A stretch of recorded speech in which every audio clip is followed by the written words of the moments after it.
क्या आपको मालूम है सन 1800 से इस देश में हिंदू मुस्लिम दंगे हो रहे हैं। 1926 में पूरे देश में दंगे हुए थे। क्या यूपी, लाहौर, मुंबई, तमिलनाडु, कोलकाता सब जगह अलग अलग वक्तों में दंगे होते रहे हैं। तो ये जो एक गंगा जमनी तहजीब है ये कहां है? अगर इतने दंगे होते रहे, सौ साल से दंगे हो रहे हैं, तो कहां है ये गंगा जमनी तहजीब? चलिए एक और तरह से देखते हैं। आजादी का आंदोलन चला, गांधी जी हमारे लीडर थे, हम सब उन्हें प्यार करते हैं, बहुत आदर करते हैं, कोई इसमें डाउट ही नहीं है। अंबेडकर से गांधी जी का एक बार टकराव हुआ तो गांधी जी ने आमरण अनशन कर दिया अंबेडकर के घर के सामने। ये बात है 1932 की। आखिर में अंबेडकर को झुकना पड़ा, पूना पैक्ट हुआ और अंबेडकर ने एक बात कही जो बहुत प्यारी है, जो मैं गैलीलियो की बात टक्कर की बात मानता हूं, नेवरदलेस इट मूव्स, उस टक्कर की बात मैं मानता हूं। अंबेडकर ने कहा बात तो मेरी सही है, लेकिन इस वक्त आपकी जान चली जाए ये ठीक नहीं है, क्योंकि अभी देश को आपकी जरूरत है आजादी के लिए, तो मैं अपनी मांग वापस लेता हूं। हालांकि बात तो मेरी सही है। कितनी प्यारी बात थी। उस आमरण अनशन से अंबेडकर को झुकना पड़ा। 1939 कांग्रेस का अधिवेशन तिरुचुरी, सुभाष चंद्र बोस जीत गए थे कांग्रेस अध्यक्ष के लिए, सीतारामैया हार गए थे। लेकिन गांधी जी ने कहा कि नहीं, बोस नहीं बनेंगे वरना मैं छोड़ दूंगा कांग्रेस, ये वो बहुत कुछ टेंट्रम थ्रो किया। तो सुभाष चंद्र बोस ने त्याग पत्र दिया। यहां भी गांधी जी की जिद आगे आई। अंग्रेजों के खिलाफ भी उन्होंने भूख हड़ताल करी तो अंग्रेजों को झुकना पड़ा। तो लोगों के दिल में ये सवाल है, मेरे दिल में सवाल था, जब मैं 7th-8th स्टैंडर्ड में था तो मैंने अपने टीचर से पूछा था, जब जिन्ना ने कहा कि इस देश का पार्टीशन होगा, बंटवारा होगा, तो गांधी जी ने उसके घर के सामने आमरण अनशन क्यों नहीं किया? इस सवाल का जवाब कौन देगा? मुझे आज तक इस सवाल का जवाब नहीं मिला। खैर, उसके बाद जिन्ना अड़ गए तो पार्टीशन हुआ। 47 में पार्टीशन में करीबन 15-20 लाख डेड बॉडीज, जो हिटलर नहीं कर पाया, 15-20 लाख डेड बॉडीज हमने देखी। कुछ करोड़, 1-1.5 करोड़ लोग यहां से उजड़ के वहां गए, वहां से उजड़ के यहां आए। पूरी ह्यूमन हिस्ट्री में इससे ज्यादा डेंजरस, इससे ज्यादा खतरनाक चीज कुछ नहीं हुई। शायद वो रवांडा टूटसी में जो प्रॉब्लम हुई वही इसकी टक्कर की प्रॉब्लम होगी।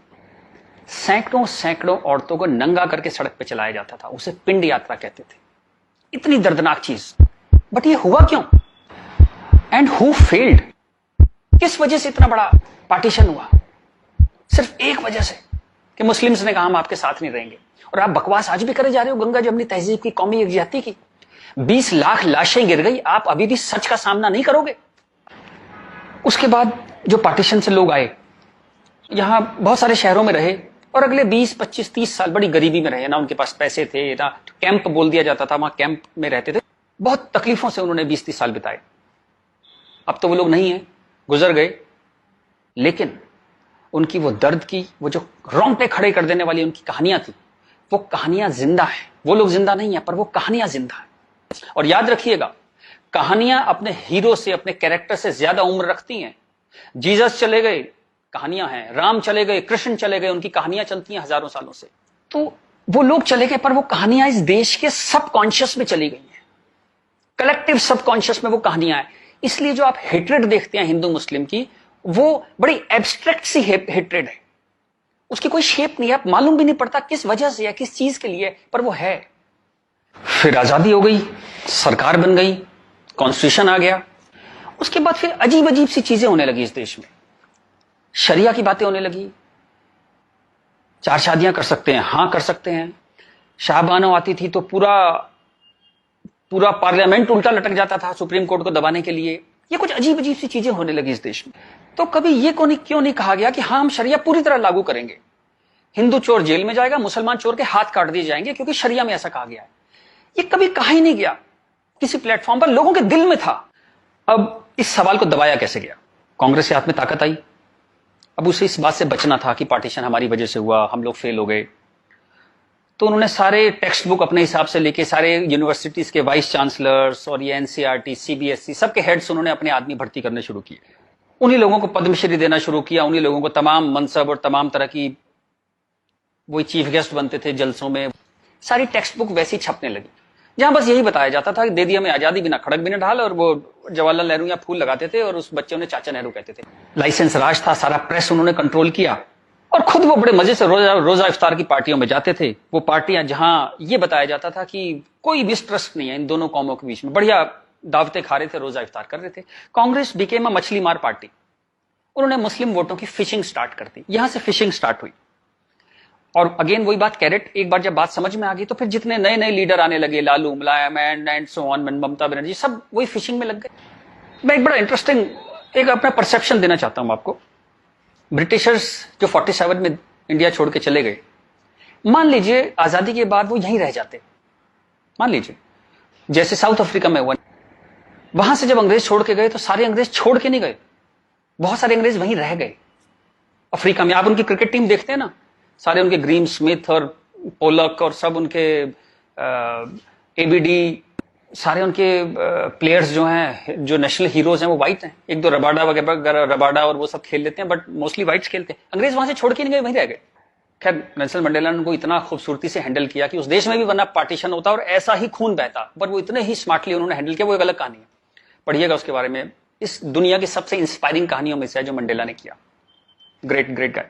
खैर, अगर यहां ऐसा होता कि ब्रिटिशर्स यहां रह जाते, तो मैं आपको एक मेरा ये एक आकलन है, तो 20-30 साल बाद एक पॉलिटिकल पार्टी पैदा होती जो उनके वोट की फिशिंग करती, और हमें यह समझाया जाता कि हिंदुस्तानी और ब्रिटिशर्स में कभी कोई झंझट था ही नहीं। They were friends, they were happy. हम मिलके होली, दिवाली, ईद मनाया करते थे। और ये जनरल डायर, ये तो आप झूठी बातें हैं, जलियांवाला बाग में गोली चला दी जनरल डायर ने, ये सब एग्जेजरेशन है, राइट विंगर्स ने पैदा किया है। अगर अंग्रेजों के भी वोट यहां पे होते तो ये झूठ चलता रहा और Hindus got sick of it. पर कहने का कोई रास्ता नहीं था, कोई आउटलेट नहीं था इस बात को कहने का, कोई ऐसा चेहरा नहीं था वो जिसके साथ वो बात कहते कि वो एम्पैथी से हमारी बात सुनेगा। अब यहां मैं थोड़ी सी डिटूर लेना चाहता हूं। कांग्रेस ने इस देश की बहुत सेवा की है। अगर इतनी मॉडर्न आउटलुक के नेहरू जी ना होते तो देश यहां तक ना पहुंचता। उतनी भयंकर गरीबी में जब दंगे भी थे, वॉर भी थे, नेहरू जी ने इसरो के बारे में सोचा, एटॉमिक पावर के बारे में सोचा, आईआईटीज के बारे में सोचा। Great guy. जो उनकी अच्छाइयां वो अच्छाइयां हैं, बट इसी के साथ जो गलतियां भी उन्होंने बहुत बड़ी करी। एक इतनी बड़ी चीज को, एलिफेंट इन द रूम जिसको बोलते हैं, डायनासोर आपके सामने खड़ा था, आप उसे एड्रेस, उसका सॉल्यूशन नहीं निकाल पाए, कम से कम हाँ तो कहते डायनासोर खड़ा है। और झूठ ऐसे ऐसे चलाए, जैसे कश्मीर के बारे में झूठ चलाया। 370 का तो कुछ हो नहीं सकता भाई। महाराजा हरि सिंह ने यही शर्त पे विलय किया था कश्मीर का, क्योंकि 370 उन्होंने तब किया, तो कुछ हो ही नहीं सकता इसका। अब पता लगा ये झूठ है, महाराजा हरि सिंह ने ऐसा कुछ साइन ही नहीं किया था। ये तो दलाल टाइप के लोगों ने 1.5 साल बाद, 1.25 साल बाद लाए 370, और अंबेडकर ने साफ साफ मना किया कि नहीं है ये 370 नहीं लगाऊंगा, इतनी खराब है ये, फिर भी लगा दिया आपने, जबरदस्ती ठोक दिया आपने। अब मैं अपनी बात पे वापस आता हूं कि नरेंद्र मोदी कोई आदमी है ही नहीं, ये वो खूंटी है जिसपे इस पूरे देश ने अपना ये जो बरसों का गुस्सा है, 50 साल का नहीं, 150-200 सालों का गुस्सा टांगना शुरू कर दिया उस खूंटी पे। डिस्कशंस स्टार्टेड हैपनिंग, गुस्से को एक जगह मिली, एंगर फाउंड अ वेंट। चलिए एक और बात करते हैं। मेरा मानना है कि हम लोग एक एहसान फरामोश कौम है। जी बिल्कुल ठीक सुना आपने, हम एहसान फरामोश लोग हैं। गुरु अर्जुन देव, गुरु तेग बहादुर, बंदा बहादुर, भाई मती दास, हकीकत राय, गुरु गोविंद सिंह, आपने नाम सुने, सिख गुरुज, उनके साथी। जब हिंदू कौम इस्लामिक रूलर से बहुत परेशान थी, फोर्स कन्वर्जन हो रहे थे, बहुत जुल्म हो रहे थे, जजिया वजिया बहुत चीजें थी, तो इन्होंने हिंदुओं को बचाने के लिए ये सब कुर्बानियां दी। किस गुरु को जिंदा जला दिया गया, किसको गर्म तवे पे भून दिया, बात समझ रहे हैं आप, जैसे सब्जी बनाते हैं आप, गर्म तवे पे जिंदा भून दिया, किसको आरे में से बीच में से काट दिया, किसको रुई से बांध के जला दिया, किसके बच्चों को दीवार में चिनवा दिया, किसके बच्चों के दिल निकाल के बाप के मुंह में ठूस दिए। ये सब कहानियां हमने पढ़ी, इनकी कविताएं हम स्टेज पे गाया करते थे जब हम छोटे थे। हकीकत हूं, हकीकत को हकीकत जब बताऊंगा, हूं एक लाखों को हकीकत मैं बनाऊंगा। इस सारे जुल्म को सहकर हिंदुओं में से एक वॉरियर कौम पैदा हुई, खालसा। पर आजादी के बाद टेक्स्ट बुक, कांग्रेसियां टेक्स्ट बुक थी सारी, इरफान हबीब, रोमिला थापर, इन सब ने हमें हिस्ट्री पढ़ानी शुरू करी, और ये कहा गया कि भाई हम बड़े सेकुलर हैं, सेकुलर रहो और प्रोग्रेसिव बातें करो। अगर आपने ये सब बातें करी तो बड़े आप कम्युनल कहलाओगे। तो हम बड़े कंफ्यूज से हो गए कि क्या करें। तो कुछ समझ नहीं आया तो हमने सिखों पे जोक बनाने शुरू कर दिए। कल्पना कीजिए, हिंदुओं में से उठी हुई एक कौम जिसने इतने बलिदान दिए, आज हम उसके ऊपर चुटकुले बनाते हैं। बजाय उस कौम को सिर पे बिठाने के हम उस पर चुटकुले बनाने लगे। चलिए, ये वक्त भी देखा इस देश ने। यहां से प्रॉब्लम शुरू हुई। जिन जिन मुस्लिम रूलर्स के हाथों, जिससे पूरे लंबे वक्त में वो जो हमने तकलीफें सही, जैसे ब्रिटिशर्स के हाथों सही, ब्रिटिशर्स चले गए, उन मुस्लिम लोगों के हाथों जो हमने इतनी तकलीफें सही, उनको आजादी के बाद हम कुछ एड्रेस ही नहीं कर पाए और कंफ्यूज हो गए कि ये सब जुल्म हुए भी थे या नहीं थे। ये गुरुओं ने जो इतनी बलिदान दिए थे, जो इतने सैकड़ों सालों से ये जो गुरुद्वारे बने हुए हैं, ये सच्चे हैं कि नहीं है, या ये मोदी ने बना दिए जाके चुप चुप के 200-300 साल पहले मोदी ने बना दिए। अंदर ही अंदर एक कैंसर है, इस गुस्से का एक कैंसर है जो इस देश को खाए जा रहा था कई सौ साल से। वो कैंसर पार्टीशन में दिखाई दिया, आपके दो हाथ काटने पड़े, एक भारत एक पाकिस्तान बन गया, एक बांग्लादेश बन गया, दो हाथ कट गए आपके। आपके अंदर इतना बड़ा कैंसर था, लेकिन आप क्या करते हैं, आप लिपस्टिक लगाते हैं, पाउडर लिपस्टिक लगा के आप कहते हैं भाई everything is well, all is well. चलिए इस प्रॉब्लम को एक और तरह से देखते हैं। तो ये भारत पाकिस्तान बांग्लादेश तीनों को मिला दें तो करीबन करीबन 50 करोड़ मुस्लिम लोग हैं यहां पे रहते हैं। ये कहां से आए? इतने मुस्लिम तो अरब में भी नहीं है, मिडिल ईस्ट में इतने मुस्लिम नहीं है। इस देश में पारसी भी आए, बुद्ध हैं, राजपूत हैं, सिख हैं, बहुत कौमें हैं, ये क्यों नहीं हो गए 50 करोड़? इस क्वेश्चन का क्या आंसर है? फिर एक दलाल टाइप के जो लोग हैं उन्होंने एक नया नैरेटिव स्टार्ट किया। ये पिछले 25-30 साल से ज्यादा जोर पकड़ा इस नैरेटिव ने, 20-25 साल से, कि ये प्यार से कन्वर्ट हो गए। ये हिंदू ही थे, प्यार से कन्वर्ट हो गए। वेरी गुड, वाह। ये कहा गया सूफी संत आते थे, दरवेश फकीर वकीर आते थे, उन लोग प्यार से कन्वर्ट हो गए। मैं आपको एक एग्जांपल देता हूं। जैसे हमारा एक बहुत बड़ा देश था, ऐसे एक बहुत बड़ा देश था पर्शिया। वहां पारसी रहते थे और वो कलाओं में, ट्रेड में, एजुकेशन में बहुत ऊपर देश था। उसकी वो पूरी सिविलाइजेशन बहुत हाई पे थी। ये मिडिल एजेस की बात है, मुस्लिम्स का अटैक हुआ। करीबन 25-30 साल में एक भी पारसी जिंदा नहीं बचा। सारे देश छोड़ के भाग गए, मर गए, लूट, हत्या, बलात्कार। और 25-30 साल में एक नया इस्लामिक मुल्क बन गया। बाद में जिस मुल्क का नाम पड़ा ईरान। सारे पर्शियंस कहां गए? कुछ भाग के तो हिंदुस्तान भी आ गए थे। वो प्यार से कन्वर्ट हो गए। ऐसा प्यार इस दुनिया ने कई बार देखा है। अफ्रीका में, एशिया में ऐसा प्यार 25-30 कंट्रीज ने बर्दाश्त किया है और वो 25-30 कंट्री टोटल इस्लामिक बन गए। और लेटेस्ट कश्मीर, जब वहां से 3 लाख 4 लाख हिंदू भगाए गए तो वो प्यार से भागे वहां से और पूरा कश्मीर इस्लामिक हो गया। Make no mistake, it's a caliphate. जो बगदादी करता है खलीफा जो अपना साम्राज्य बनाता है जहां सिर्फ मुस्लिम होते हैं और अगर गैर मुस्लिम है तो उन्हें डिम्मी बन के रहना पड़ेगा, खत्म होकर रहना पड़ेगा। वो कैलिफेट है इस्लाम की। इस वक्त कश्मीर में, हिंदुस्तान में कैलिफेट है। 1921 में मालाबार में दंगा हुआ था, वहां भी कैलिफेट बनाने की कोशिश की गई थी। कुछ 50,000 या 1 लाख हिंदुओं को बाहर निकाल दिया था वहां से, फोर्स्ड कन्वर्जन किया था। तो तब नहीं बना पाए, लेकिन आज कश्मीर में कैलिफेट है, ध्यान रखिएगा। ये आपकी गुलदस्ता और कश्मीरियत, जमहूरियत, इंसानियत सबके बीच में एक कैलिफेट बन गई। लेकिन आप कहते हैं कुछ हुआ ही नहीं है। और जब ये 3-4 लाख हिंदू वहां से भगाए गए 1 महीने के अंदर, तब कॉन्स्टिट्यूशन सो रहा था, इंटेलेक्चुअल सेमिनार कर रहे थे, गंगा जमनी तहजीब पे सेमिनार कर रहे थे और इस तरह की तमाम रोजा इफ्तार की दावतें चल रही थी। Happy, everybody was happy. और जो पूरी तरह इस्लामिक नहीं बना, उसके टुकड़े हुए, जैसे हिंदुस्तान के टुकड़े हुए, सूडान के टुकड़े हुए और आपकी और हमारी जिंदगी में, हमारे लाइफ टाइम में स्वीडन के टुकड़े होंगे। आज से 15-20 साल के अंदर स्वीडन टूट जाएगा। ये एक प्रोसेस है जो पूरी दुनिया में चल रहा है। आप या तो बहुत भोले हैं, देखते ही नहीं, या आप इतने मूर्ख हैं कि दुनिया में क्या हो रहा है आपने कभी देखा ही नहीं, या आप झूठे हैं या आप दलाल हैं। अगर आप इस पूरे प्रोसेस को मना करते हैं कि नहीं नहीं ऐसा कुछ नहीं था, यहां तो बड़ी गंगा जमनी तहजीब थी, आप इन सब में से एक है, या हो सकता है सब कुछ हो। चलिए मैं आपके साथ एक एक्सरसाइज करता हूं।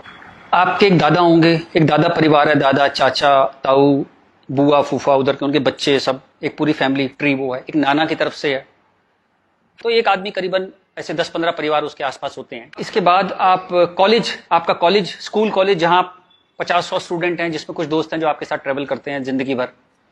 फिर आपका मोहल्ला, आपकी कॉलोनी, वहां भी आप 10-20 परिवारों को जानते हैं। यूं कहें एक आदमी मोटा मोटा 700-800 1000 लोगों की खबर उसको होती है, डायरेक्ट खबर, चाहे मिले ना, कि कोई बहुत दूर रहता है, लेकिन हाँ पता लगता है उसकी शादी हो गई, उसके बच्चा हो गया, डेथ हो गई, कुछ बहुत अच्छा हो गया, बहुत बुरा हो गया, खबर आ जाती है कहीं ना कहीं से। अब मैं आपसे एक्सरसाइज करता हूं, पिछले 20-30-50 साल में ये इन 1000 लोगों में से कितने लोग मुस्लिम बने, कितने लोग कन्वर्ट हुए? आंसर मिलेगा 0। क्या हुआ? सारे सूफी, दरवेश, फकीर रिटायर हो गए, आईपीएल देखने चले गए, इस्लाम की कशिश खत्म हो गई। दोस्त, जब तक गर्दन पे तलवार ना हो ना, कोई कन्वर्जन नहीं होता, या बहुत सारे पैसे ना हो, कोई कन्वर्जन नहीं होता। उसके बाद पार्लियामेंट पे अटैक हुआ, इस देश की पार्लियामेंट पे अटैक हुआ, और उसमें शामिल अफजल गुरु, उसके सम्मान में, उसके समर्थन में लोग खड़े हैं, हजारों हजारों लोग मुसलमान खड़े हैं, और हमने तब भी कुछ नहीं कहा। इस देश में हाहाकार नहीं हुआ। मुंबई में कुछ साल पहले आजाद मैदान में एक रैली हुई, किस लिए हुई? रोहिंग्याओं के समर्थन में। आपका क्या लेने देना रोहिंग्याओं के समर्थन में? और रैली के आखिर में क्या हुआ? जो शहीदों के लिए स्मारक बना है, फौजियों के लिए, शहीदों के लिए जो स्मारक बना है, उसको जूते मार मार के तोड़ दिया। इतनी नफरत आपके मन में इस देश के लिए, और कोई कुछ कहता ही नहीं, कोई कुछ कह ही नहीं पा रहा था। ये चल रहा था इस देश में। तो ये जो एक हेट है, ये इन दोनों कौमों में रही, और वो एक नफरत जो थी, वो कभी, it never became a past history, distant history, कभी नहीं हुआ। वो रोज रहा। कभी वो अफजल गुरु के रूप में आ गई, कभी वो क्रिकेट मैच के रूप में आ गई, कभी कश्मीर, कभी आजाद मैदान, वो हमेशा कभी ना कभी उसके न्यू एडिशंस आते रहते थे। एक और एक्सरसाइज करते हैं। आप मोटरसाइकिल चलाते हैं, कार चलाते हैं, साइकिल, स्कूटर कुछ चलाते होंगे। जब भी आप सड़क में जाते हैं तो थोड़ा संभल के चलते हैं। लेकिन आपके शहर के जो मुस्लिम एरिया है, जब उसमें आप जाते हैं तो कुछ एक्स्ट्रा संभल के चलते हैं कि नहीं? एक्स्ट्रा संभल के, कि अगर यहां लग गई तो एक्स्ट्रा पिटाई होगी। वो जो फियर है आपके अंदर, वो जो डर है, वो कमाल की चीज है, जिसको देश कहता है नहीं, एक सिस्टम कहता है नहीं, लेकिन आपके अंदर है, करोड़ों लोगों के अंदर है, 100 करोड़ लोगों के अंदर है वो डर। और एक आखिरी एक्सरसाइज, जब भी आपको कोई ज्ञान बांटता हुआ आदमी मिले, सेकुलर मिले, इंटेलेक्चुअल मिले, गंगा जमनी तहजीब वाला आदमी मिले, सब बराबर हैं, सब धर्म है, तो उसको कहिएगा चलिए एक पेज पे लिखते हैं, गीता, बाइबल, कुरान सब एक जैसे हैं, जीसस, राम, कृष्ण, पैगंबर मोहम्मद सब एक जैसे हैं, ना कोई छोटा ना कोई बड़ा, सब प्यारे इंसान है, सब बढ़िया हैं, सब बराबर हैं। एक पेज पे लिख के उसे बोली जरा 2-4 मुस्लिम से साइन करा के ला। ऐसी ची की आवाज आएगी उस इंटेलेक्चुअल की, आपके पास जिंदगी में दोबारा नहीं आएगा। वो एक मुसलमान के साइन नहीं करा सकता इस बात पे। ये सारा ड्रामा हमारे लिए है। ये तो जहां से मैंने बात शुरू करी थी कि ये जो गुस्सा है, ये कई 100 साल का गुस्सा है, जिसको वेंट नहीं मिला, कभी निकलने की जगह नहीं मिली। और ये जो बार बार दंगे होते हैं ना, ये उसकी EMI है। And coming back to the point, Modi कोई आदमी है ही नहीं। मोदी वो मौका है, और वो गारंटी है कि इस बार जब शाहबानो पार्लियामेंट में आएगी कि हलाला हो गया, कि 4 विवाह हो गया, कुछ हो गया, इस बार पार्लियामेंट ब्लैकमेल नहीं होगी। वो एक शख्स नहीं है, वो एक इमोशनल बाम है, एक इमोशनल मलहम है, जिसकी इस देश को कई 100 साल से जरूरत थी। और अगर आप सोचते हैं कि एक आदमी क्या कर सकता है, तो दोस्त, कैसे आकाश में सुराख नहीं हो सकता, एक पत्थर तो तबीयत से उछालो यारो।